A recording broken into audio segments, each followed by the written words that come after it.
બજારમાં મળતી મોંઘી સાયકલ હવે બજાર કરતા પણ સસ્તામાં અને એ જ ક્વોલિટી સાથે તમને મળી જવાની છે ત્રાગડ વિસ્તારમાં આવેલા સાયકલ ફેક્ટરી આઉટલેટમાં.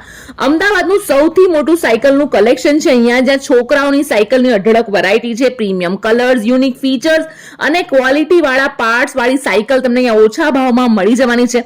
જો તમારે નાના છોકરાઓની સાયકલ જોઈતી હોય તો 2499 રૂપિયાથી શરૂ થાય છે. મોટાની સાયકલ 4999 રૂપિયાથી શરૂ થાય છે. અને જો તમારે ડબલ ડિસ્ક બ્રેક વાળી સાયકલ જોઈતી હોય તો ફક્ત ને ફક્ત 6999 રૂપિયાથી કિંમત શરૂ થાય છે. સાયકલિંગ, ફિટનેસ કે પછી ગર્લ સાયકલમાં પણ ઘણી બધી વેરાયટી છે અને આ બધી જ સાયકલ તમને મેન્યુફેક્ચરિંગ પ્રાઇસમાં મળી જવાની છે. સૌથી ખાસ વાત તમને જણાવી દઉં કે જો તમે આ રીલને તમારા ગ્રુપના 10 લોકો સાથે શેર કર્યું હશે તો તમને એક ફ્રી ગિફ્ટ પણ મળવાની છે. બીજી કોઈ પણ કંપનીની સાયકલ સર્વિસ પણ અહીંયા કરી આપવામાં આવે છે, એ પણ હોલસેલ ભાવે. જો તમારે વધારે ડિટેલ્સ જોઈતી હોય તો સ્ક્રીન પર એડ્રેસ અને કોન્ટેક્ટ ડિટેલ્સ આપેલું છે, એક વખત અચૂક વિઝિટ કરજો.